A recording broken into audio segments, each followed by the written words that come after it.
credo che possiamo cominciare questo appuntamento, questa iniziativa che credo cada perfettamente nel clima che a Fano si respira in questo periodo. Tutti stanno scoprendo Vitruvio, anche con qualche fantasia, ma non guasta. E l'occasione di oggi vuole gettare uno sguardo lontano che ci fa toccare meglio anche con mano quanto diffusa e pervasiva nel tempo e nello spazio è stata la lezione di Vitruvio. Abbiamo qui con noi il professor Johan Mårtelius, lo ringrazio per la sua presenza, cortese presenza, ci è venuto a trovare da Stoccolma, quindi ha fatto anche un bel viaggio e lo ascolteremo molto volentieri perché ci racconterà proprio come Vitruvio è stato recepito in Svezia, come è stato interpretato, anche magari con riferimento esattamente alla Basilica di Vitruvio di Fano, in una celebre architettura, mi pare che sia il Museo Nordiska di Stoccolma. Io ringrazio, vedo anche, sì, la vedo, per la presenza ovviamente l'assessore alla cultura Cora Fattori, ringrazio tutti gli enti, ovviamente il Comune di Fano, la Fondazione Carifano, le due università nostre socie, Urbino e Ancona, che sono oggi qui rappresentate dal professor Alici Ancona e il professor May Urbino. Saluto anche il professor Caggiotti che viene da Urbino, delegato dal rettore, la ringrazio molto per la sua presenza. Ringrazio anche il liceo Nolfi che ha voluto condividere con noi questa iniziativa con insegnanti e ragazzi. Tra l'altro do una comunicazione di servizio per chi fosse in queste condizioni. La Valentina Foschi ha lasciato, la professoressa Foschi ha lasciato una scheda per le firme, per la presenza dei ragazzi o degli insegnanti, insomma, che ne avessero necessità. Detto questo, io credo che possiamo dare inizio. Lascio la parola ovviamente per la conduzione della serata al professor May e poi al professor Alici, e ascolteremo quello che ci ha da dire il professor Mårtelius, che ringrazio ancora per la sua presenza. Grazie e buonasera a tutti.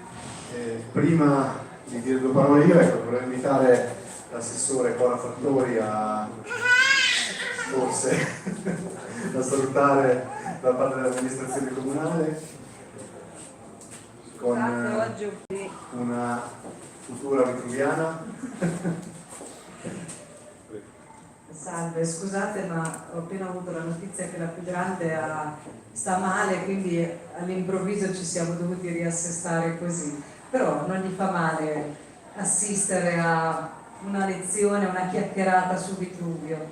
Io vi ringrazio tantissimo, spero che si troverà al meglio nella nostra Fano, nella nostra città. Lo diciamo da sempre e c'è chi lo dice da ben prima di me che Fano è la città di Vitruvio, e queste sono iniziative e ospiti che confermano questo grande valore e questa certezza, e quindi per me è un assoluto onore. E per noi è veramente importante definire la storicità di Fano e anche quello che è il suo valore culturale, che è un valore che va al di là dei ritrovamenti, al di là del patrimonio archeologico che abbiamo, ma è proprio un patrimonio che risiede nella lezione che Vitruvio ci ha lasciato. Quindi spero che questa lezione venga sempre più conosciuta e divulgata, e ringrazio il Centro Studi Vitruviani e i nostri ospiti per aiutarci a fare questo. Mi scuso per la confusione, però vi ho detto qual è stato l'inconveniente. Grazie ancora. Grazie. Saluto anch'io la sovrintendente Cecilia Carlorosi che è collegata via Zoom e ha problemi di audio, quindi porto io i suoi saluti. e saluto il prorettore delle relazioni pubbliche dell'Università di Guido Marco Cangiotti e il nostro relatore Johan Mårtelius, che ringraziamo per essere qua, il mio collega Antonello Alici del Comitato Scientifico del Centro Studi Vitruviani e dell'Università Politecnica delle Marche. È un periodo particolarmente fortunato per parlare di Vitruvio, questo è stato già detto, già citato da Dino Ferchilli. Fano è stata per qualche giorno in primo piano nelle cronache nazionali e questo è un bene, a parte, come diceva prima il Presidente, a parte qualche esagerazione che però abbiamo di solito nei titoli degli articoli, poi quando si legge l'articolo si arriva sempre un po' nella concretezza delle situazioni. La conferenza di oggi è particolarmente interessante, si tratta di un tema non molto conosciuto, non molto approfondito, diciamo nel sud dell'Europa, Vitruvio, quindi nei paesi nordici. Ne parlerà meglio di me il professor Alici, perché la conferenza di oggi è un'anticipazione di quello che vorremmo fare in autunno, sempre in relazione alla ricezione di Vitruvio appunto nei paesi nordici, nel Baltico in particolare.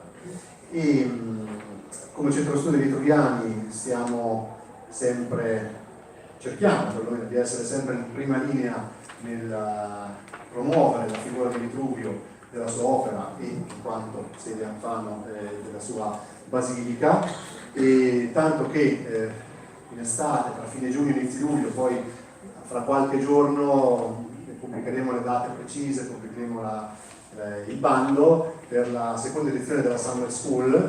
Quella dell'anno scorso ha avuto successo, siamo riusciti a portare studenti internazionali, italiani e stranieri, a Fano per 2 settimane.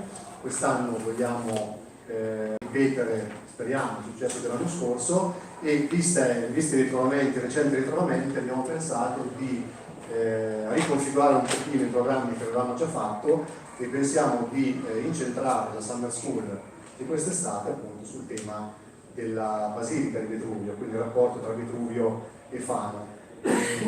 Stiamo appunto lavorando in questi giorni con i colleghi della Politecnica al programma della Summer School e quest'anno sarà incardinato appunto nell'Università Politecnica delle Marche di Ancona e mi auguro che Vitruvio continui a essere in prima fila nell'interesse della nostra nazione, non solo, perché c'è bisogno, noi abbiamo bisogno che Vitruvio venga valorizzato nella giusta maniera, ovviamente, e non dico che non posso affermare che abbiamo trovato la basilica, ecco, non posso neanche negare, non posso neanche escludere che i resti che sono venuti fuori recentemente possano appartenere alla basilica di Vitruvio. Quello che posso affermare con certezza è che basilica o non basilica si tratta di un avvenimento eccezionale che ci può dare comunque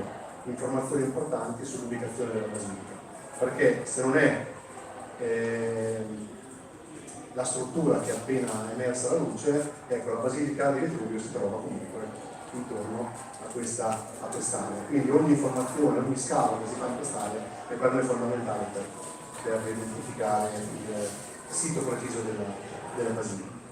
Detto questo, non mi dilungo oltre, lascio la parola a Antonello Alici che vi presenterà il nostro relatore e vi ringrazio per essere ancora venuti qua stasera.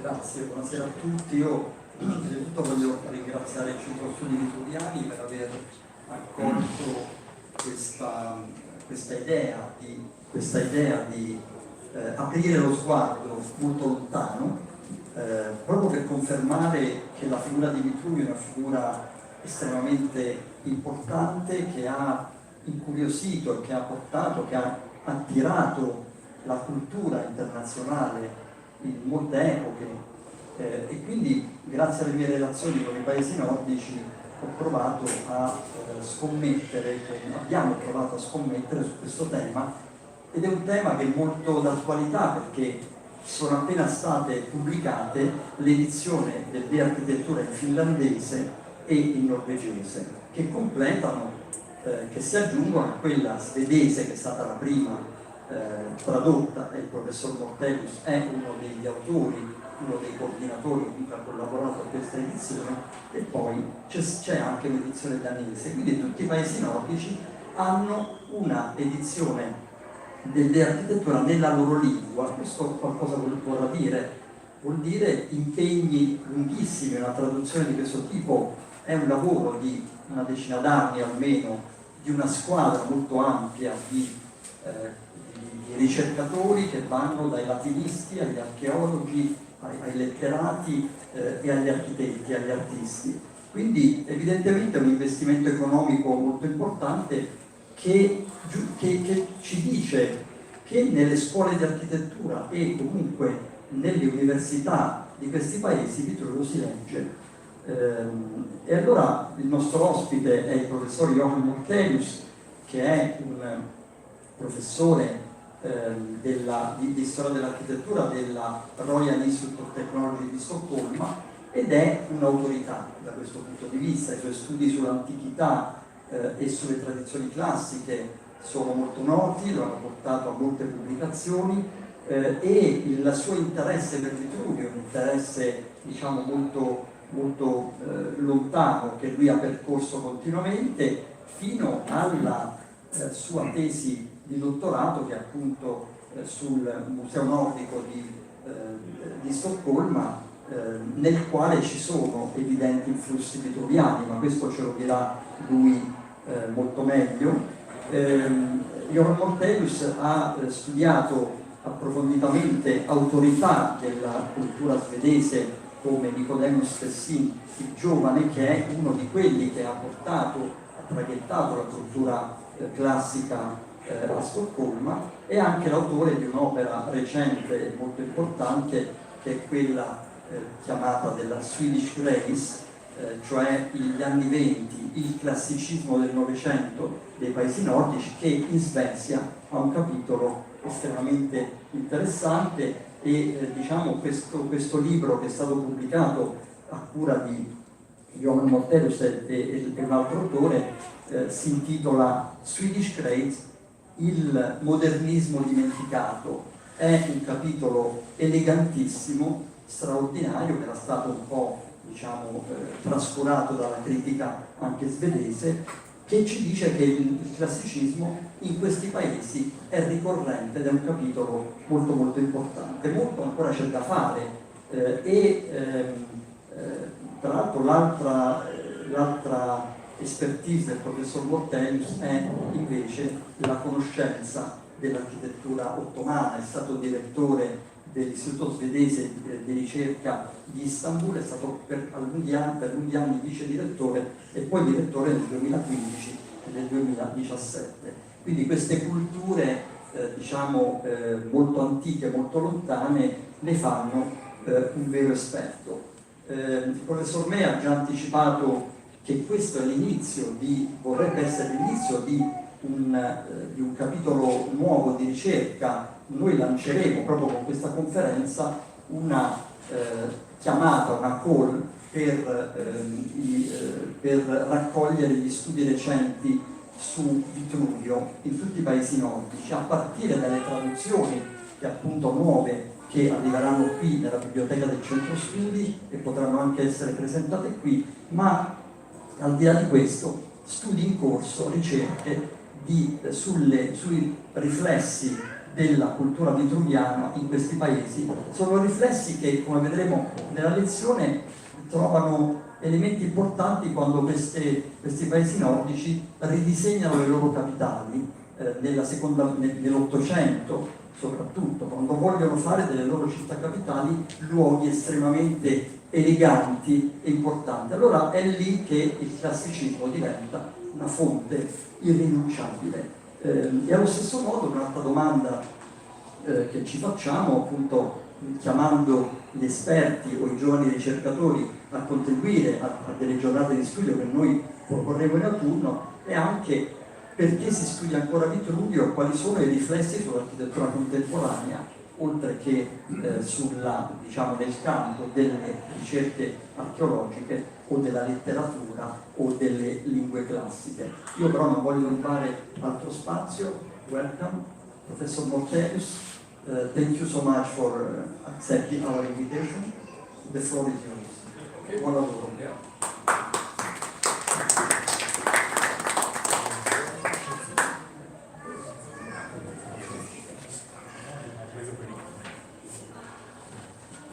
Okay, well, thank you for inviting me.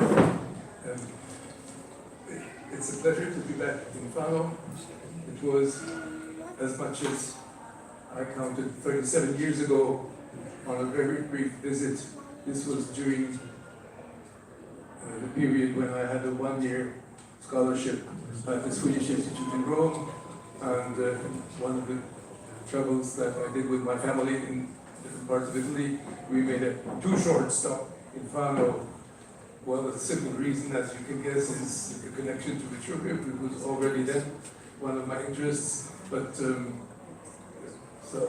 I only have a slight memory of this city. So it's been very good to be back and to be here now. And well, sorry also maybe to be switching to this foreign language. If it is foreign, one might say perhaps that, well, Vitruvius was writing in Latin, and if there is these days a Latin language, it is of course English, so that could be maybe an excuse for using this language. How about the images? Are they working? Ah, now it's okay. Yeah. So, okay, I'll say some words about this maybe unexpected topic, Swedish receptions of Vitruvius. Does one expect any receptions of Vitruvius to be counted with, to be of any interest in this far north? Well, we'll see.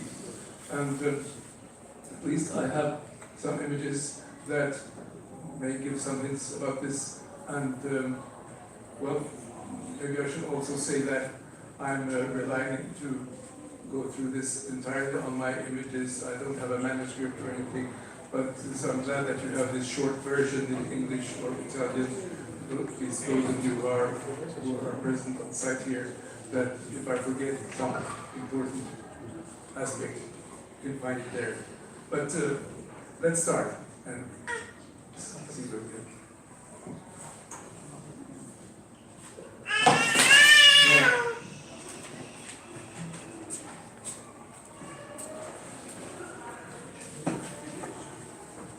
Something went wrong.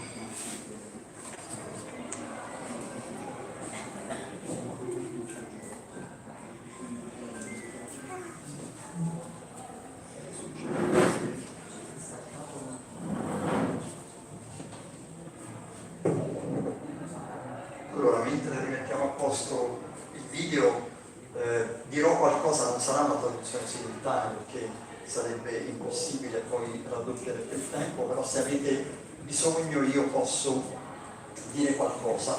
Intanto il professor Mårtelius ha detto che lui non ha una relazione scritta, ma invece ha preparato una selezione di immagini che vengono dalla sua lunga esperienza su questo tema, e quindi commenterà le immagini, ci farà vedere come Vitruvio è stato interpretato nelle architetture, nelle città, soprattutto Stoccolma, partendo appunto dal XVI secolo. Finally, something strange happened. But, all right.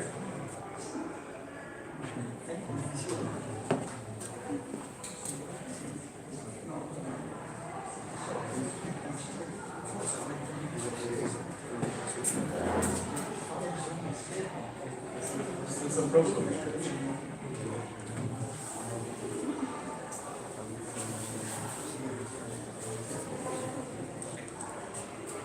Quindi diteci se vedete anche da casa, sì, vedete ora le immagini. All right, that's all. And so let's start, if you like, exactly 500 years ago with the establishing of what can be said to be the Swedish monarchy, is still existing in the early 16th century. Of course, Sweden existed before, but somehow this was the starting point of what we are still in some aspects. The king Gustav Vasa, and also the period in the 16th century is when Sweden is looking outward for identity, connecting with the Mediterranean world, with others, and including classical architecture. I'll be pointing a bit about to 3 cities in Sweden that you can find with red marks. There's Stockholm, of course, the capital, but also to the north, a bit to the north, you find Uppsala, and at the coast, southward, you find Kalmar. Those are the 3 cities that I'll be mentioning. And the Sweden that you see on the map is not exactly like it is today, with the southern not being part of Sweden, and being part of Denmark, also some aspects of the western part, and Finland, that was mostly part of Sweden until the early 19th century. But again, I'll be only mentioning the limited cases. This is how Sweden. You want to translate? No, volevo solo dire che queste mappe che lui ci fa vedere rappresentano il punto di partenza di questa conferenza, il XVI secolo, e si festeggia quest'anno proprio il quinto centenario della Costituzione della Svezia moderna, con il re Gustav Vasa, e questo periodo è un periodo in cui la Svezia guarda all'esterno, guarda al Mediterraneo. Le 3 città che vedete sottolineate sono le 3 importanti per questo momento, sono non solo Stoccolma, la capitale, ma anche Uppsala e Kalmar, quindi di queste 3 città parleremo in questa prima parte. E poi lui vuol dire anche che la Svezia aveva una dimensione, la carta della Svezia era una dimensione maggiore, vedete che c'è una parte della Finlandia e invece la Danimarca occupa la parte inferiore dell'attuale Svezia.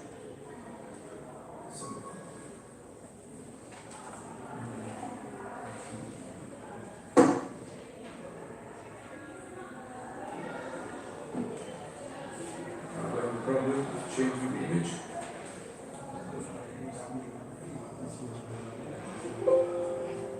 All right. So starting with the example of Kalmar Castle is one of several examples of medieval fortresses that were developed in the 16th century along classical lines with master builders from the continent, mostly from Germany, involved. And Kalmar is an example where you can see details, portals, the courtyard well, in an obviously classical language that is inspired from the continent, from Italy maybe, and maybe even, I would say, from Vitruvius, because the 10 books by Vitruvius were starting to be present in the country. Both the following kings after Gustav Vasa, Erik XIV and Johan III, find their numbers signify that there were also a previous history with the kings deriving from. But they both had Vitruvius in their libraries, and at least this gives a point. So,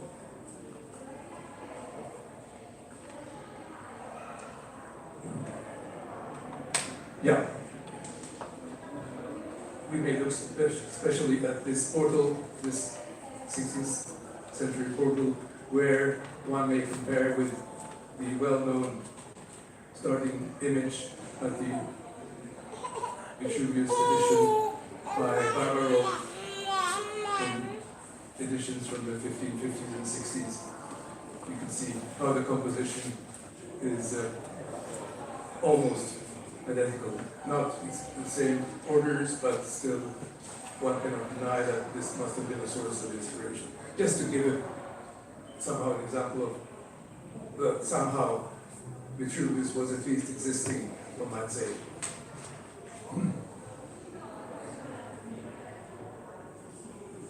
Dico, mentre ci spostiamo, che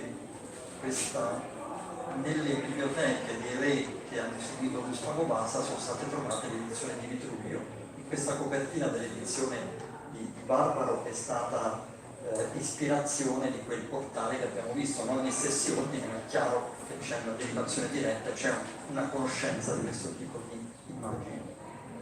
But a much more direct inspiration from Vitruvius was seen in the following century, in the 17th century, and especially in the city of Uppsala, one of the three cities that I mentioned, where one significant scholar who was specializing originally in medicine and also in botanic, but turned gradually into architecture. His name was Olof Rudbeck, and he became gradually more and more interested in Vitruvius for reasons that we may guess later. Yeah, I'll quote him here. Vitruvius, the master builder, who lived in the time of emperors Julius and Augustus when Rome was at its peak, who had traveled so widely and seen so many halls or temples or of idols besides those located in Rome. Well, he was obviously very impressed by Vitruvius, and especially the fact that he had seen so much of classical architecture, which Olof Rudbeck himself had not. Differently from architects who tried to travel in the Mediterranean region, he had not. So instead, he learned architecture from the written and published sources, and mainly from Vitruvius. And, well, he became interested in architecture, and even without real education, became very much an architect, both designing buildings and even participating in their construction in Uppsala. You can see the painting that he has the compass as the sign of him being an architect.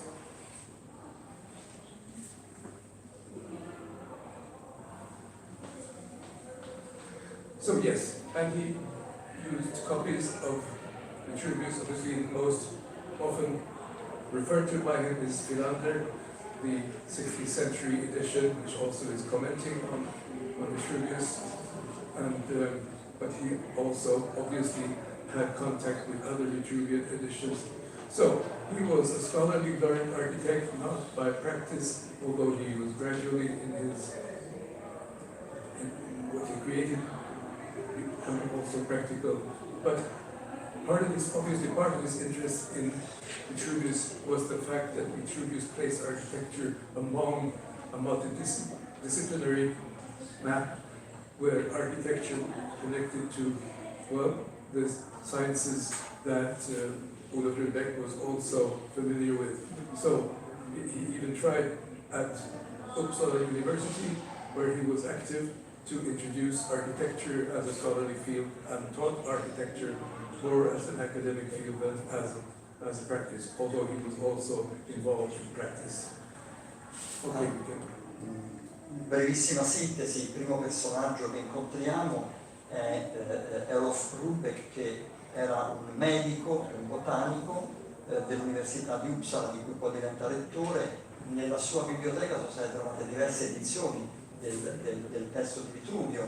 Lui era affascinato da Vitruvio, soprattutto, come diceva in quella citazione, perché Vitruvio era stato contemporaneo di Augusto, aveva viaggiato molto in un Mediterraneo che lui sognava ma non aveva potuto vedere, a differenza di molti architetti che invece facevano il viaggio in Italia. E allora questo personaggio, però, che diventa importante nell'Università di Uppsala, si dedica all'architettura e è affascinato da Vitruvio, che dice che l'architettura è diciamo in un contesto multidisciplinare, era quello a cui lui era interessato, quindi lui poi si avventura in progetti di architettura, come vedremo dopo.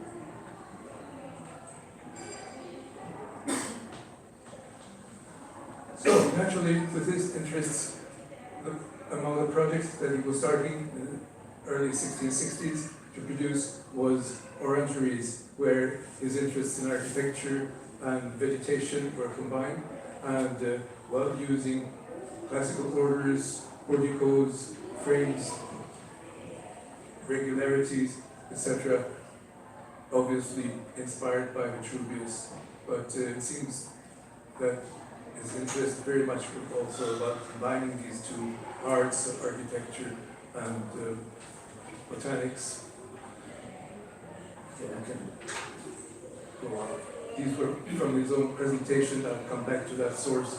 And before coming to Uppsala, he had studied for a year in Leiden, where there's one of the famous anatomical theaters that he was obviously inspired by.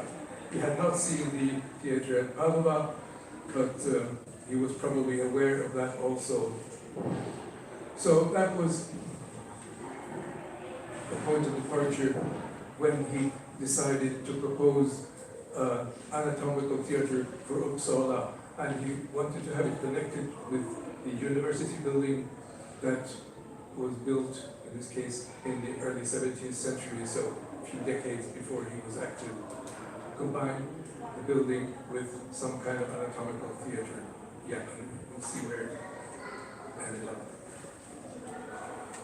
Yeah, he took departure from Vitruvius, from the fourth book, where Vitruvius presents temple, and specifically the monopteral round temple that became the source for his anatomical theater.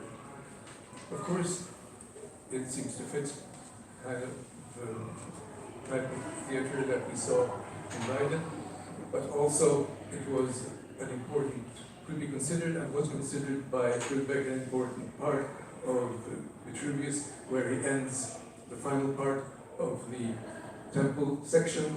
So somehow this could be considered a high point in the Vitruvian series.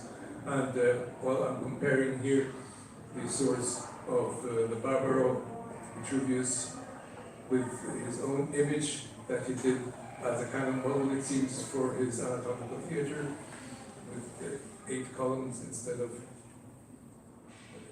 12. But well, the monopteral was important also because he wanted to be referring to the classical gods of the north who were viewing out, as it was said. So the temple and the theater were combined, and the point of departure was this Vitruvian example. And you can see he published this also. The images that I have shown and will be showing from Rudbeck are from his publication in the late 1670s. Yeah, go on.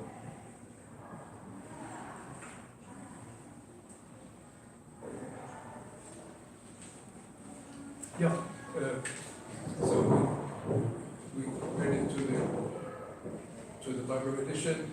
It does not seem to be the source of inspiration. One can wonder what it is, but I couldn't resist showing this example, which is from Ingrid Roland's and Thomas Noble-Howe's Vitruvius edition, which is strikingly similar to Rudbeck's version. Whether it's a coincidence or whether it's some sort of common, I don't know. Maybe Ingrid, who seems to be following us, can say something about it later. But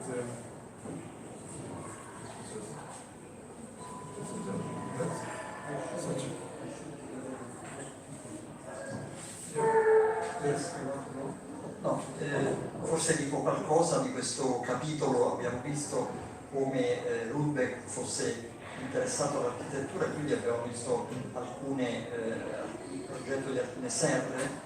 Il suo interesse per la botanica viene unito a quello dell'architettura, e quindi i trattati di architettura lo ispirano nelle cornici, nei portici, nella regolarità, nel ritmo. Però poi lui, prima di suggerire il progetto di un teatro anatomico per la sua università, va un anno a Leiden, dove c'è un teatro anatomico.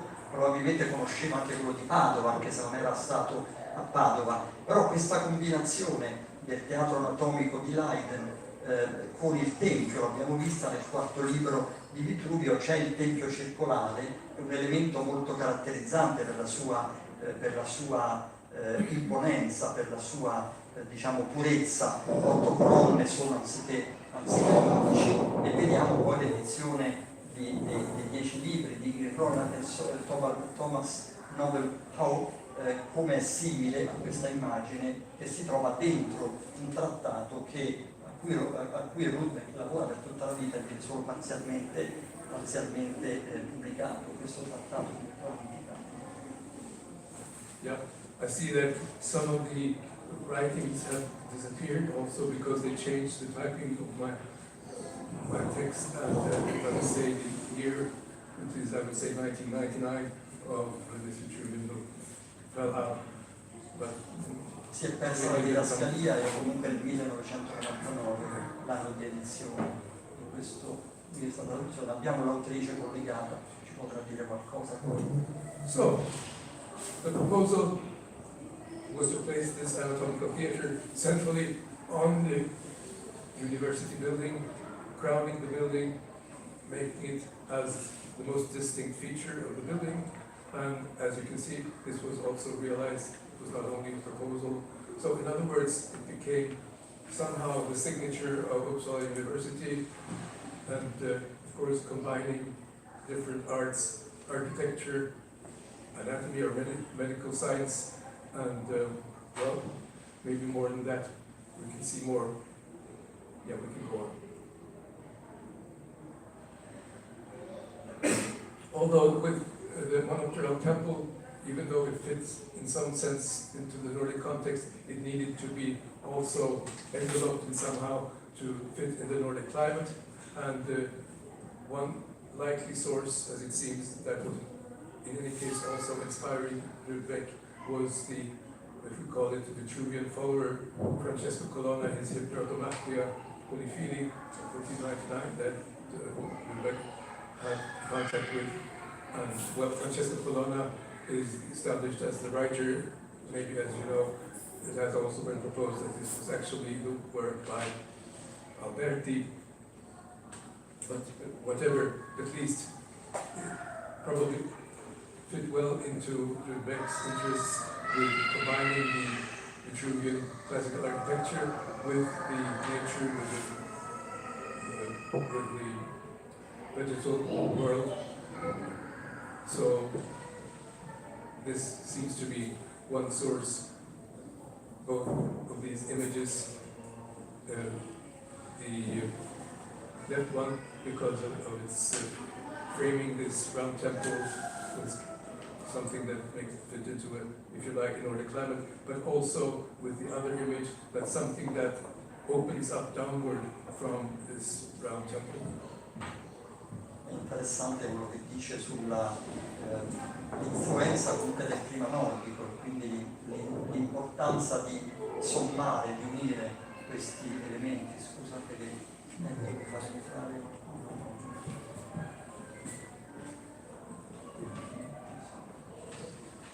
E quindi anche il collegamento con le divinità nordiche, il clima nordico, e quindi un adattamento del Mediterraneo al nord, no?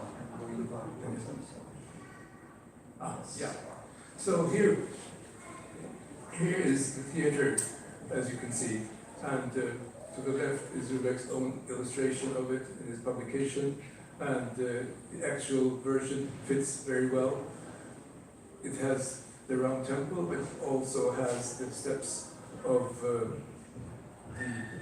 shelves of the viewers using the, if you call it Vitruvian orders, but the orders relying on Vitruvius and developed by his Renaissance followers, 5 versions, and also well, the importance of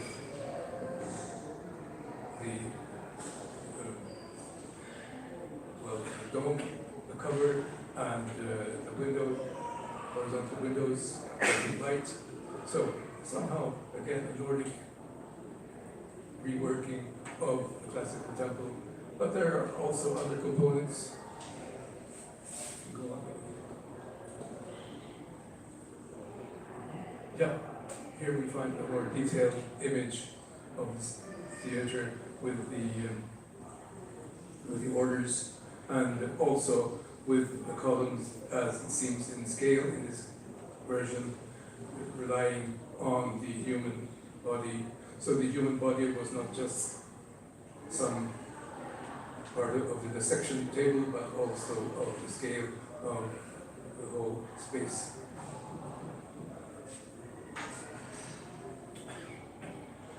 And besides the round temple, obviously one source from the classical world, from Vitruvius, was also the theatre.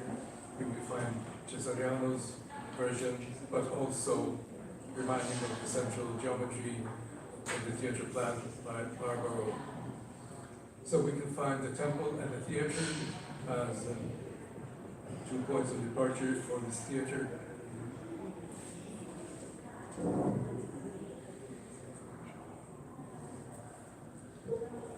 But of course, looking downward on the dissection table is the key to understanding this space, and this is how, yeah, you can see the measured drawing is very similar to, in fact, to Rubik's own drawing, and this is these Vitruvian points of departure, the temple and the theatre, seen as something very visual and very specific, and again, somehow the key space of this university building. Yeah. Dico solo una cosa: questo edificio sognato da lui e disegnato diventa realtà ed è oggi ancora e sempre il segno identitario dell'Università di Uppsala, e lui ci ha fatto vedere molti disegni che non sto a ripercorrere, però come l'influenza della classicità, il teatro circolare, le varie edizioni il teatro di Cesariano, le varie edizioni che lui ha consultato, si sommano però ad una volontà nordica. Queste colonne, queste finestre orizzontali, forse anche i colori, ed è molto interessante vedere come questi stalli che circondano il tavolo centrale utilizzano l'ordine architettonico, e lui dice l'ordine architettonico è una dimensione umana, quindi il corpo umano non soltanto per la dissezione sul tavolo, ma il corpo umano anche come elemento di misura, di proporzione di questo luogo che è a scala umana.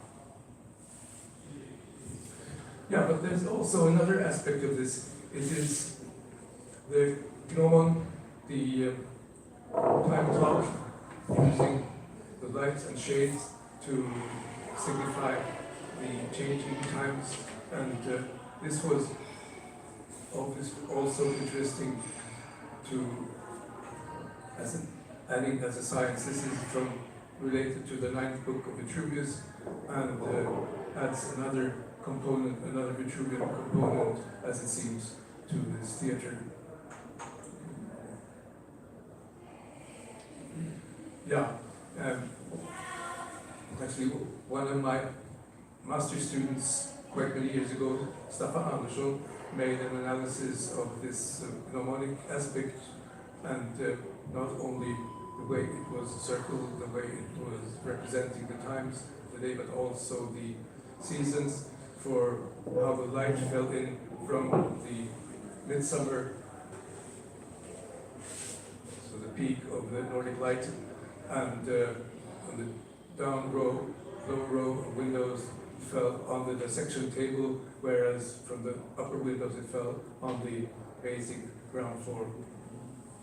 Uno studio di un suo laureando di molti anni fa, che studia invece come le finestre e le aperture sono legate alla luce nordica, e quindi a come questo tipo di inclinazioni portano ad illuminare nel periodo più di picco della luce del nord, a giugno, ad illuminare poi il tavolo della sezione.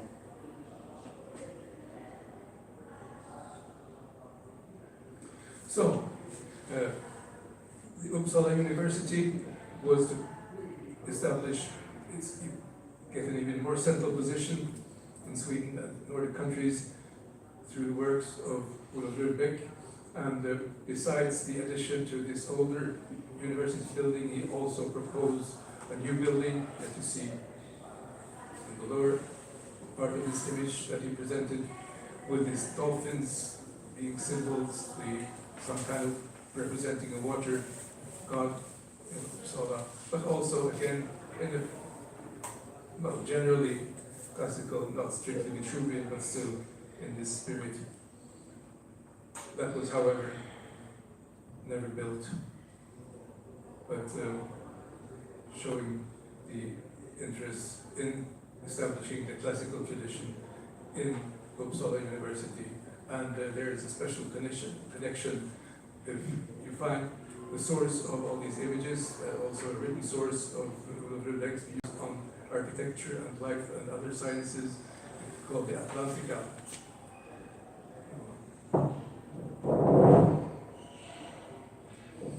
But I would also mention one similar example of my starting point with Kalmar fortress that was established. Olof Rudbeck also proposed the Uppsala castle, also with some medieval background, late medieval background, that he wanted to have more regularized, and with a terraced garden, well, not entirely dissimilar to his anatomical theatre. So one can see elements in his proposals recurring in various sites that he was proposing. This was only partly implemented, but well, it adds to this interest in, if you like to call it, Vitruvian Rudbeck, and also presented in his publication Atlantica in the late 1670s. Molto brevemente, vedere come in altri progetti sognati per l'Università di Uppsala, anche questo castello che ci ricorda quello di Kalmar, le architetture esistenti o le architetture immaginate prendono una diciamo, dimensione classica, quindi sono simmetriche, sono molto più monumentali, proporzionate. Anche questo paesaggio che viene disegnato è un paesaggio che ci ricorda alcuni elementi del teatro anatomico. Tutto questo si trova in questo codice, in questa pubblicazione atlantica del 1679, chiara l'influenza, diciamo, dei trattati classici. So yeah, just as a sign of his wide interest in the, if you call it, Vitruvian context, what he published in his Atlantica was, well, you saw already the monopteral temple, but also a more traditional rectangular temple, and other versions of the centralized building, including the 4-support building, again with dolphins, that, well, supposedly he was referring to Vitruvius when he mentioned it, but it's not clear what it is his connection to Vitruvius. But he was somehow, well, establishing a story of architecture there where Vitruvius was a central point. And why was this important to him in his publication of Atlantica? Well, this was a very special publication because it proposed the idea that was not formulated first by Olof Rudbeck, but by others, that Uppsala specifically, and also Sweden or the Nordic Peninsula in general, was actually the origins of the classical culture, as mentioned by Plato in his Timaeus mainly, and it was proposed that these were not the destroyed island, these were actually these northern part of Europe. So he argued that Uppsala, that had a pre-Christian history, that was known about, that this was actually the source of classical culture, including architecture. Whether he literally believed in this, or whether it was more a fictional idea that he'd like to present, can be discussed, but at least this is the context of his publication of Atlantica. Qui c'è nella traduzione questa citazione, il sogno, questi delfini, questa immagine marina è legata ad un'idea su cui Rudbeck ha lavorato molto, l'idea che Atlantide, l'isola descritta da Platone come luogo di nascita della cultura classica, fosse in realtà la Svezia e addirittura Uppsala, comunque la regione del nord, e quindi questo è un legame molto forte. E poi lui dice, se lui ci credesse veramente o fosse soltanto un'ispirazione e un gioco, una questione di speculazione intellettuale, è un dibattito ancora completamente aperto. So justifying or legitimizing the Vitruvian revival, we call it that in the Nordic region generally, and Uppsala specifically. This was the idea of this, and here we see sort of recovering this under the surface of the earth, this hidden past in Uppsala and its environments. Right. So, as a major Vitruvian, one might say, in the Swedish 17th century, but it was also carried on. The most, I would say, also internationally well-known Swedish architecture of the 17th century was Nicodemus Tessin the Younger. He was the son of Nicodemus Tessin the Elder, obviously. Nicodemus Tessin the Elder, who was born in Germany, but established himself as an architect in Stockholm. But more influential and important became the son of Nicodemus Tessin the Younger, and he, in fact, studied architecture with Rudbeck in Uppsala for a period in the 1670s. But after that, he left for Italy, where he spent 5 years, mostly in Rome, under the influence of Bernini, but also others, and traveled around and saw a lot, and obviously became interested also in Vitruvius. His major built project was the Royal Palace in Stockholm, that he started to build or to add a section to from the originally medieval fortress in 1690, but after that, in 1697, it was destroyed. Besides, as it happened, besides the added part by Tessin in 1697, so after that he had to redesign the whole site into what became the still present Royal Palace. And what can be said about Vitruvian influence? Well, it's not as literally obvious, maybe as in the case of Rudbeck, but still one can find Vitruvian connections.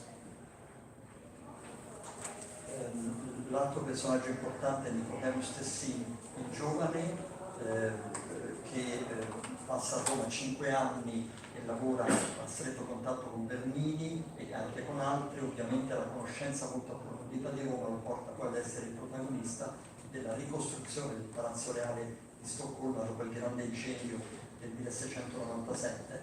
Lui dice non ci sono diretti collegamenti con Vitruvio, ma è chiaro che l'atmosfera di questa nuova versione del palazzo è molto vicina, dimostra la conoscenza del trattato di Vitruvio e del classicismo legato a Vitruvio. So yes, at Stockholm it was planned and designed largely in the 17th century, in the mid-17th century, in a way with different angles of straight grid patterns that seem to be inspired also by Vitruvius, by his first book, and well, the image that you see down on the right is an analysis by my colleague Marianne Råberg, who interprets the different directions of these grids as dependent on the Vitruvian source for the city. So Vitruvius, in this case, by these military planners, as they were professionally, who planned the street grids of Stockholm, was established also in Stockholm during the mid-17th century and carried on by Tessin when he designed the palace that is the midpoint of this geometric figure. Yeah.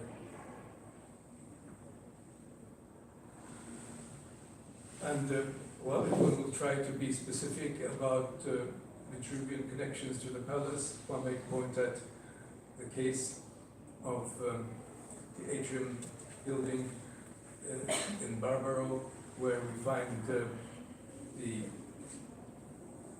entrance hall with slightly rounded ends, as well, as has been suggested, inspiration for the corresponding space in the palace plan, and also the northern entrance way, also framed by columns. So that can be one case of inspiration. And in any case, in this sixth book of Vitruvius, the important passage just before presenting this is about being flexible as to the site, being not rigid in planning, but being relying on the topography, the site, etc.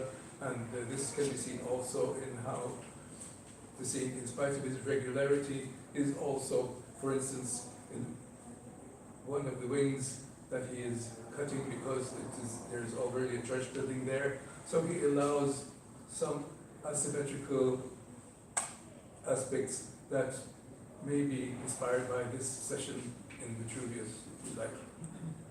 Una possibile diciamo, comparazione tra il libro sesto di Vitruvio il Barbaro e poi la pianta del Palazzo Reale di Stoccolma. Lui dice anche che una citazione di Vitruvio è anche quello che lui dice che comunque bisogna tener conto del sito, bisogna essere attenti all'inserimento nel luogo, e questo spiega perché un'ala di questo palazzo manca. Non è necessario che tutto sia assolutamente simmetrico, se questo crea dei problemi all'adattamento, all'inserimento del contesto. Yeah, these are images of these two spaces, and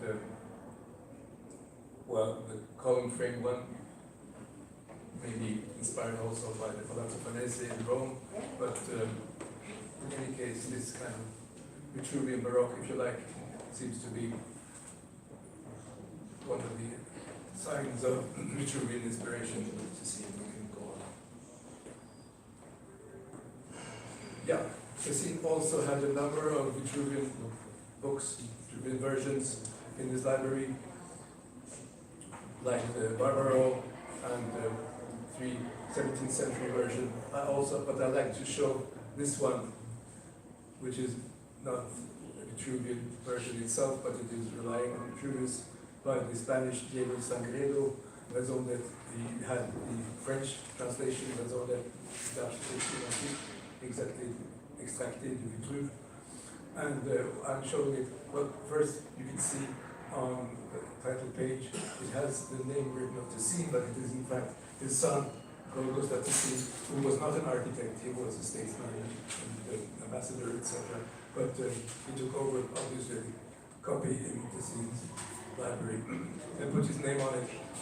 But also, his major interest is about the detailed relationship between the human body and architecture. So I just showed it as an example of that.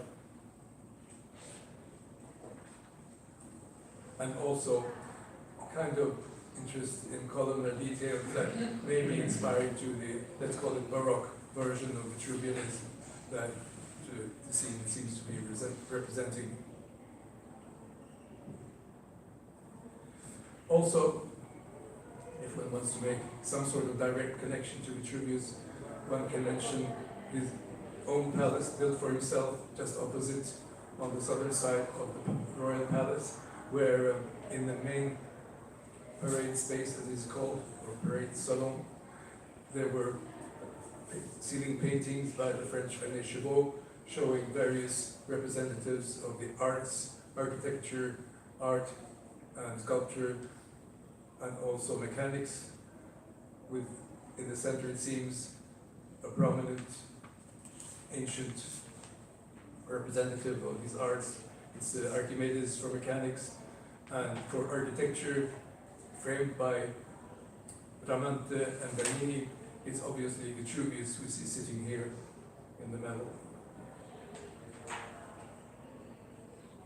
Yeah, so of course, this took us to the early 18th century, and surely there are references, mentions of Vitruvius by architects in the neoclassical late 18th century and 19th century, but very difficult to find specific connections. It's more that Vitruvius is mentioned as one among other classical scholars, or one of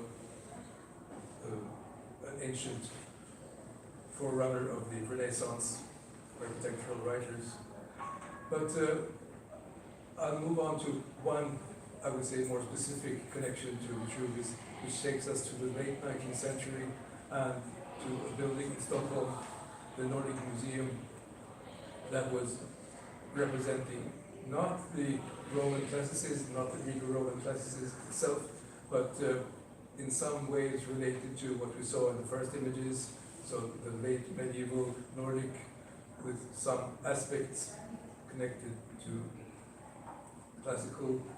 It was a museum for Nordic vernacular culture, and the special part of the museum is the large space that you see in the plan, in the lower part of the plan, that was like a ceremonial space for celebrating the Nordic culture in various ways. So it was not just a museum for collections, but also a public space related to both public, secular, and in some ways, as it seems, by the initiator of this project, the folklorist Arthur Hazelius, also wanted to have it as some sort of almost religious ceremonial space.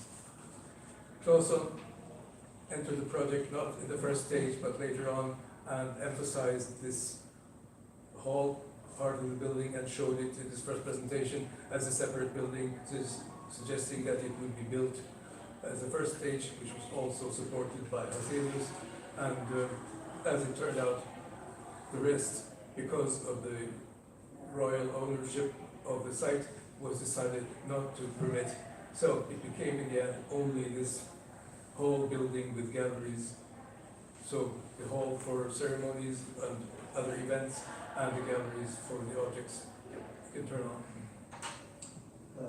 Forse devo dire qualcosa, questo progetto molto lungo, molto diciamo, elaborato da molti autori del Museo Nordico, un museo importantissimo per la città di Stoccolma, che è ispirato ad un tardo medioevo nordico, con l'inserimento di Isak Claesson, arriva a enfatizzare questo grande salone.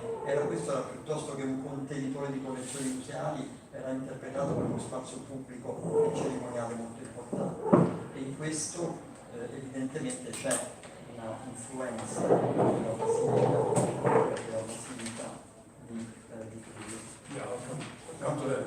Ora ce lo dice. Yeah, and well, like for instance the Kalmar Castle that we saw at the beginning, this medievalism does not exclude classical details, and one can even interpret the kind of classical historical process in entering between the two obelisks. I'm showing this is an older image because it has later changed a bit, but then entering through the classical Greco-Roman portal with the Nordic gods and other symbols of Nordic vernacular culture framing. But there is an element in the classical, also in the detailing, and you'll see more of that when we enter. Well, we see the progress from this, going through this wide hall and towards the apse with the king that we saw in the beginning, Gustav Vasa. Is actually the same sculpture of him that I put on the first image. So only this hall became built, and you see that both the architect Isak Claesson and the initiator Arthur Hazelius were quite pleased with this, because it somehow raised this more symbolic, almost religious context of this. And it seems obviously that typologically this was inspired also by the basilica, since basilica is something that is both has secular and religious connections, being a hall for laws, and later turning into the basic type of the church. So the basilica seems to be an obvious source of inspiration, and then not any basilica, but especially one basilica that is well known to us. Yes, of course, this typology although not followed in details at all, but in its general typology, we seem to find here a case of the Vitruvian Basilica, here where we are in Fano. So, this seems to have been an inspiration for Claesson in designing this hall that we can. Worth mentioning, however, also is that well, he was an architect, but also published quite a lot of articles, and not least, he published articles or texts in a dictionary or encyclopedia, Nordisk Familj in the early 20th century, where one of his articles is Basilica. It's a bit unexpected maybe to find an active practicing architect to spend a lot of time in writing and many articles in this kind of encyclopedia. Here we find the Roman Basilica Olympia as the key object, maybe also part of the inspiration for the Nordic Museum. But I think this is interesting more from another aspect, because when Claesson, as all architects who had the possibility to have big scholarship to be in Italy, well, he extended his years not just to Italy, but also Spain and France, although he was obliged to be part in Italy and not least in Rome, which he was also interested in, but not as much as some of the other parts of this Mediterranean region. So when he had his last period in Rome and he was on his way to France, he, as he wrote himself, he got stuck with Viollet-le-Duc, the French medievalist writer, and he read obviously his encyclopedia or his dictionnaire, and also other texts by Vitruvius, and Vitruvius became a main source of inspiration for Claesson and his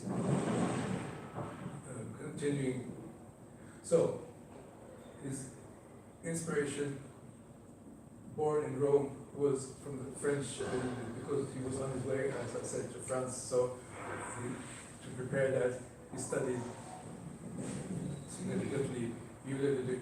And of course, why I'm mentioning this is because of, we can move on to the next, of Viollet-le-Duc's version of the Basilica at Fano, which is not in his dictionnaire, but in his Entretien sur l'architecture that he wrote in the 1860s, his lectures on architecture. And where we find interesting representation of the Basilica, but not least in his writing, where he states that Vitruvius was a liberal architect, although he placed rules for architecture, he was freely connecting to them himself. He was an architect of freedom, and he even suggested that if Vitruvius would have presented this proposal for a basilica at the École des Beaux-Arts, that Viollet-le-Duc was hostile to, he would have been somehow rejected as a romantic, as he expressed it. So, here we find a combination, and Viollet-le-Duc cites most of what Vitruvius says about the basilica, and seeing here Vitruvius not as a dogmatic classicist, but as a freedom more related to Greek than to Roman architecture, and it seems inspiring also for Claesson. And one detail in the interpretation of the basilica that is quite special for Viollet-le-Duc is the apse-like temple part that makes it fit better with the interpretation connected to the medieval architecture. That was probably important for Viollet-le-Duc and also for Claesson in his museum hall. But otherwise, you can see it's more about the general, about the free attitude towards grammatical sources that is shown here. But yes, we go on. I say something. Dunque, questa descrizione molto dettagliata di come Gustav Claesson progetta il grande salone del museo nordico, che appunto è una basilica in tutti i sensi, perché la basilica accomuna l'uso civico, l'uso cerimoniale, l'uso religioso, viene poi descritta attraverso la storia di Clason, che viene in Italia, prova anche in Spagna e in Francia, e sulla via di ritorno verso la Francia non è particolarmente interessato a Roma, però si ferma e viene colpito dall'immagine delle basiliche romane. Quindi abbiamo visto in alcuni dizionari, lui descrive la basilica Ulchia, anche la basilica di Massenzo e Costantino, però Vitruvio e le basiliche sono filtrate attraverso Viollet-le-Duc, che evidentemente lui legge perché sta per andare in Francia, e negli entretien sull'architettura c'è questa interpretazione della basilica di Vitruvio, in cui è interessante vedere anche quest'abside, che è una sorta di tempio, oppure ha una terminazione molto simile a quella che è gotica, e quindi evidentemente Viollet-le-Duc deforma un po' o interpreta Vitruvio in una forma che gli conviene. Però quello che è molto interessante è che Viollet-le-Duc dice che il progetto della Basilica di Fano sarebbe stato bocciato nell'Accademia francese, e quindi Vitruvio è tutt'altro che dogmatico, ma invece è un architetto inventivo e non convenzionale. Yeah, well, such as emphasizing the roof construction as an element in the building, and also the liberal connection of the roof to the columns and the roofscape, so that this image of the roof construction that also seems to correspond, like to also, although of course very differently, but still the emphasis more related to medieval, if one likes, than to Roman classical architecture, and fitting also with the section of the Nordic Museum. But most importantly is in the section of the museum how it steps up towards the apse, where we saw Gustav Vasa, and in the Basilica in Faun we see, of course, Augustus in this site. You can go to the next version. No. Yeah, so here we find the most obvious connection between these two, how Gustav Vasa, the founder, if one likes, of the Swedish monarchy, and Augustus, the founder of the Roman Empire, how there are parallels. And well, it makes, of course, for a multi-interested architect like Clausen, connects to medieval, to Renaissance, to classical, Roman, etc. And it seems to have been a source of inspiration, and specifically then again the Basilica where we are in Fano. Quindi qui c'è un parallelo molto evidente tra la posizione della statua di Gustavo Vasa nel Museo Nordico e invece Augusto nella Basilica di Fano, quindi ancora questa idea di legame fortissimo con Roma e con la classicità. Clausen was not mainly interested in 17th century architecture, but he became gradually, it seems, more listening to the Ticine architecture for contextual reasons, one might say, but also for other reasons. And when he was asked to design a bank building opposite the Royal Palace, where Ticine had designed a church that was never built, which is to the left, he made it in a kind of formal language that seems to fit basically to the Ticine language, also with the pilasters on urban scale, and trying to, with variations of windows, etc., that he was interested in, but from the urban scale to the detail, basically following the context of the Ticine architecture.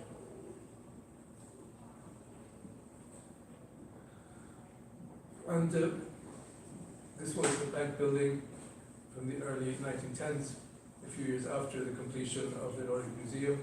But it was also, for natural reasons, decided to build the neighbor block in a similar way, where another bank was going to be built. And this was not done by Clausen himself, but he was the major architect in the jury for the competition that was held, and that was won by a little bit younger architect, Erik Josefsson, for the Scandinavian Bank. And you can see that these two bank fronts, they have similarities that fit together, although they're not identical. So why am I mentioning this? You can see. Well, Erik Josefsson, his larger bank building contained an interior hall. That was not the case with Claesson's smaller bank building. And here we find something that seems to connect again to what? Yes, the Vitruvian Basilica in Fano. Yeah, another version that is more literally than Claesson's museum, following the Vitruvian Basilica with Doric columns, not Corinthian, etc., and with the square ending of the space, not the apse-like curved ending, but with the curve as perhaps more likely proposed by Vitruvius as the part of the inner interior. And yeah, I'm showing here another detailed image of Viollet-le-Duc, where you can see the pilasters connected to the columns of the Vitruvian Basilica are also seen in versions, and with the galleries, etc. So not only the plan, also the section, the elevation, inner elevation, seems to be connecting directly as another case of connection to the Vitruvian Basilica. And it's probably not a coincidence that Claesson and his museum project was somehow the roots of this project.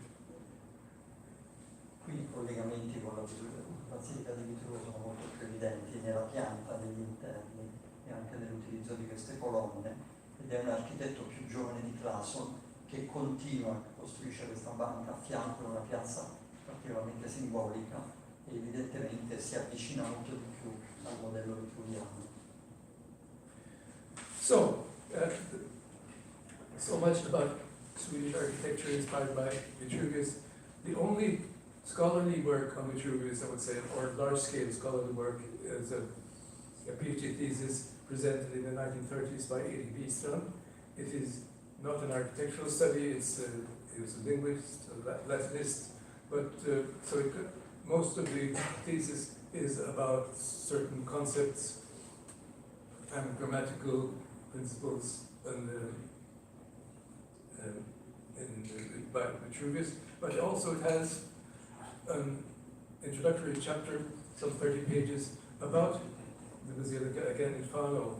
And one of the questions that he raises is about, as you know, it has been proposed that maybe since it's somehow not clearly connected to the rest of the 10 books, was it inserted later, was it have some other story? Byström says not. He argues that it was part of the original composition. But he also deals with this plan of the apse-like or the T-like shape, whether it's curved or straight, curved as introduced by Viollet-le-Duc and followed by some of his followers, like Choisy. But he argues that no, the curve is part of the interior platform, not the outer plan. So it's probably not a coincidence that he deals with this issue following the cases that I have presented by mainly by Claesson, and following he refers also to Viollet-le-Duc as presenting the alternative curved version, but he does not believe this is his version. Right.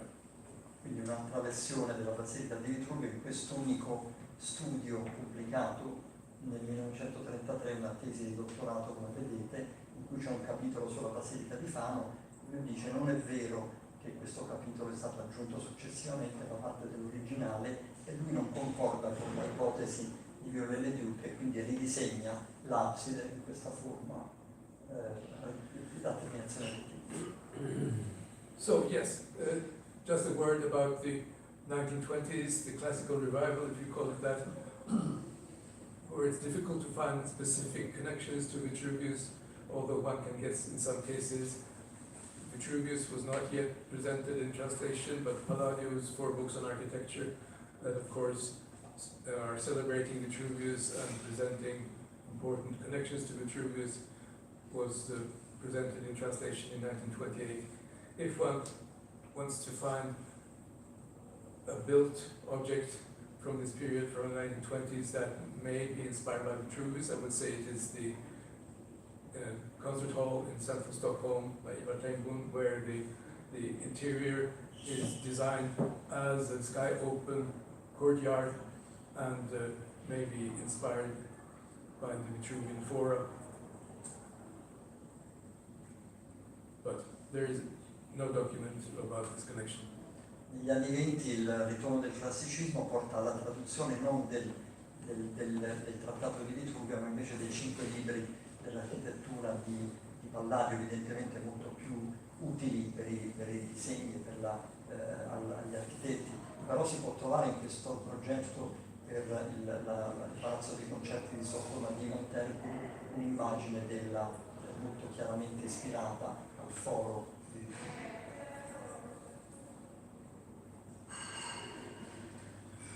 So, to move onward to early 1970s, I couldn't resist showing this example of a sculpture designed by the Turkish sculptor Ilan Koma and the Swedish-Turkish architect Richard Kandra.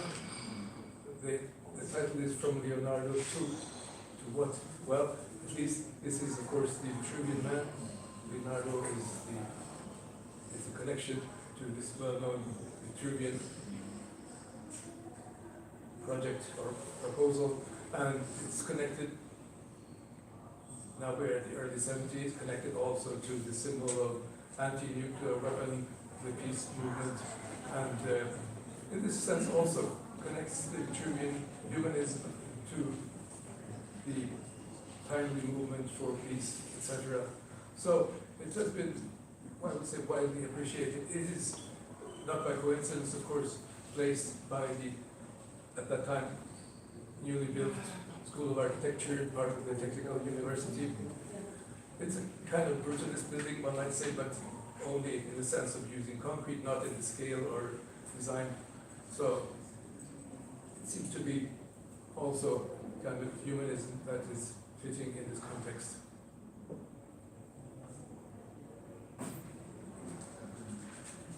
In the following decade, the 1980s, when, again, one might say there was a reappearing interest in classical tradition, classical culture and architecture, finally, the translation of the books by Vitruvius was published, and, well, as perhaps not a coincidence, using as its cover illustration the same Vitruvian man, and starting with his multidisciplinary representation of the Vitruvian, representing all various knowledges.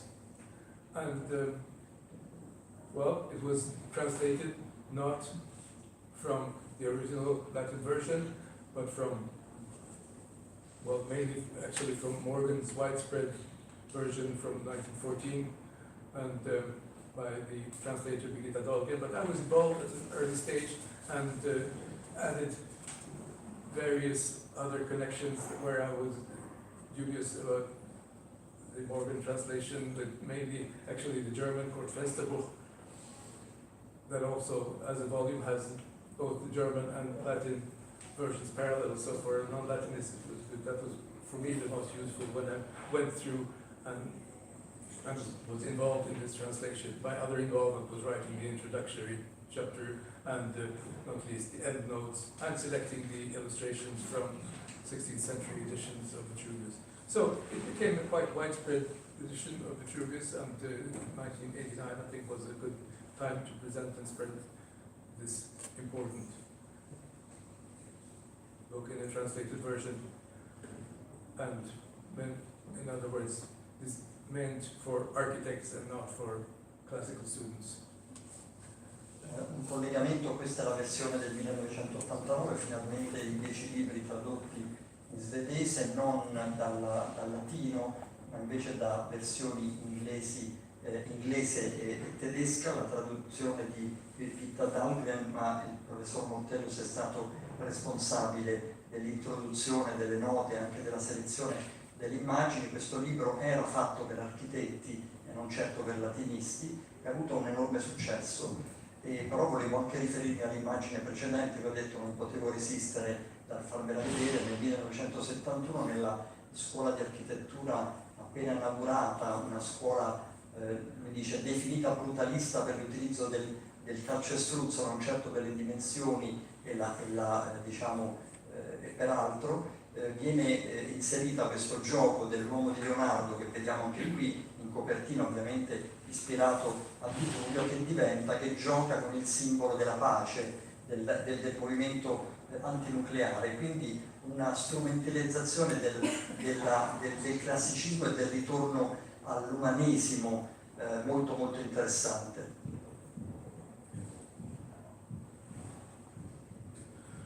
So finally, just showing you the cover of the second version of this Vitruvian translation, published 20 years later in 2009, and in a paperback edition that, if it became more widespread than the first version, I don't know, but at least it means that the first version was sold out and there was time for another version with a slightly different cover, where the final words of the preface is quoted on the cover. I have set down these instructions complete with technical terms so that by observing them you could teach yourself how to evaluate the works already brought into being and those yet to be. For in these pages I have laid out every set of principles for the discipline. Right. So, well, it's not yet 20 years since this edition, so we'll see when will come the next edition and what will be the continuation of Vitruvian influence in Sweden, but hopefully there will be some continuation. Thank you for listening.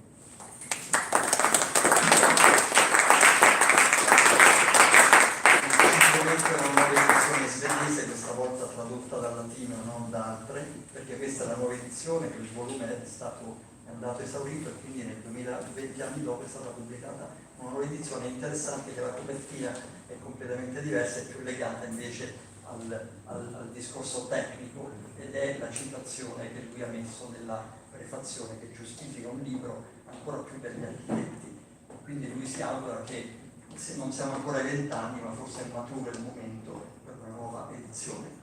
Ringraziamo il professor Mårtelius e non so se ci sono domande dal pubblico qui o da chi è collegato in Zoom. Grazie. Commenti? Interventi? Prego. Non sono un'esperta della disciplina, ma devo dire che ascoltare questa relazione mi ha fatto molto piacere, perché mi sembra che gli svedesi siano stati fedeli a Vitruvio molto più che noi italiani. Va bene, noi abbiamo avuto una storia diversa, più tumultuosa, per cui con la storia è cambiata anche tutta l'arte, la forma dell'arte, ma mi fa piacere che sia sempre considerato per la sua grande armonia.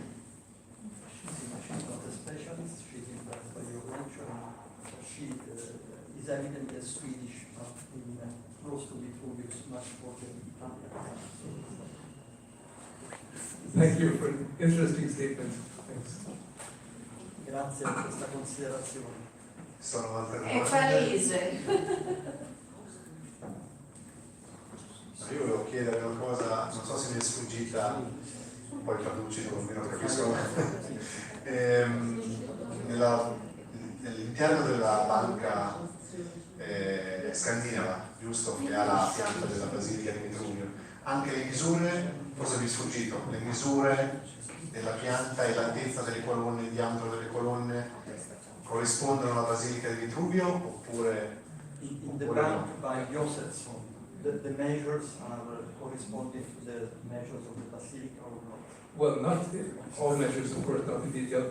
One thing that seems to, I haven't measured, but the columns are, because they're Doric, and they're very densely placed, but the 5-foot diameter could be, at least it's must be very close to the Vitruvian 5 feet. So if there's one direct connection, I would say that's it. But of course, it's only the single column diameter, not the disposition or the second level, like the Basilica of Vitruvius. the distance between the columns is different. Okay. Thank you very much. Ci sono altri interventi, altre domande, sia in platea sia online?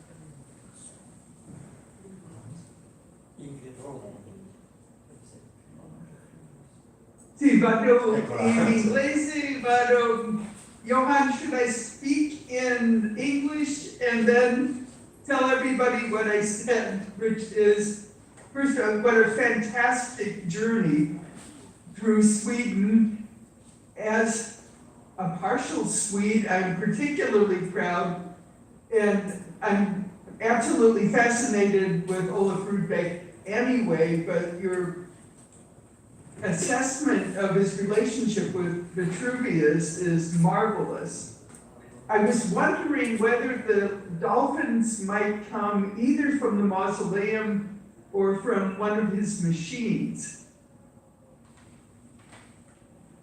So from the mausoleum, or what was the second suggestion? Or some of the machines that he talks about in Book 10 have dolphins. Yeah, well, I mean, the general story is that it goes back to some water goddess who is represented by the dolphins, but I have no more specific connection than that. Yeah. The Nordic water goddess. Fantastic.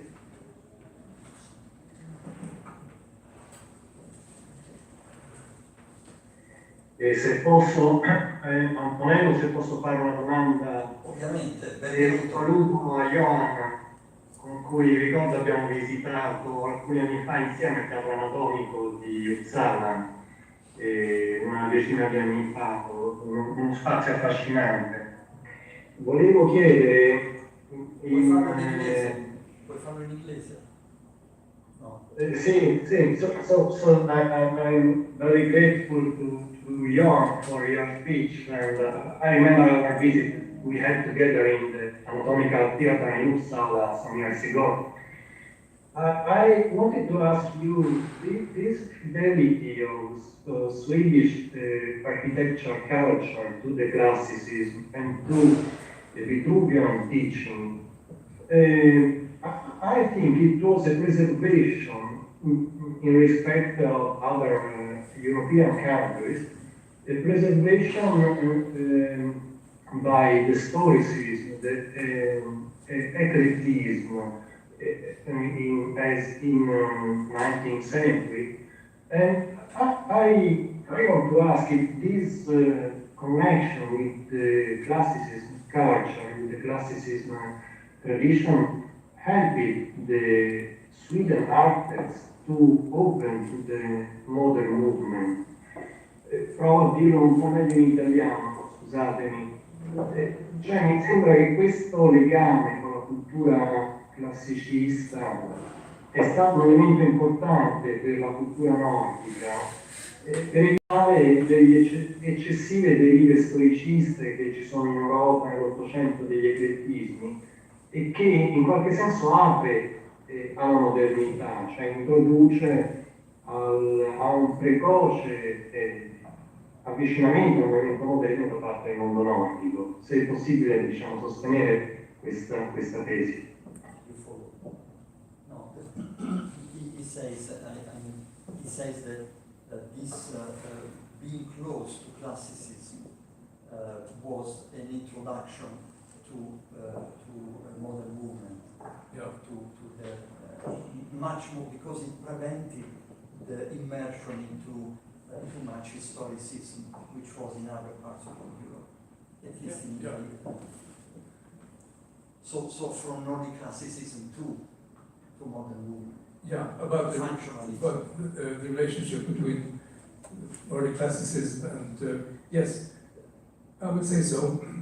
I mean, before the Nordic classicism, it was very much about the traditional Nordic crafts and vernacular architecture and so on. And somehow the interest in classicism raised the connections to a wider geographic perspective, to also to a more, well, when it comes to standardized production, etc. So one can see it, not to simplify it, to see it as the major aspect, but in some way it was a link from the turn of the century to the modernism of the 1930s. And there are some cases where you can find, well, ingredients of all these in the same project.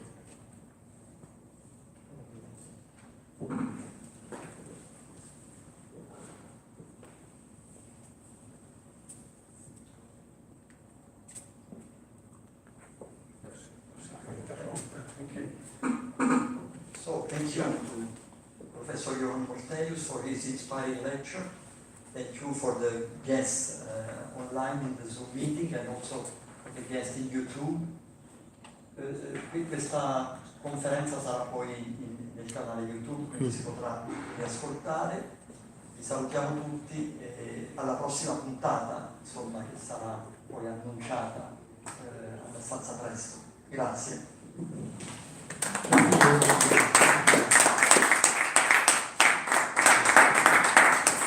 Ciao,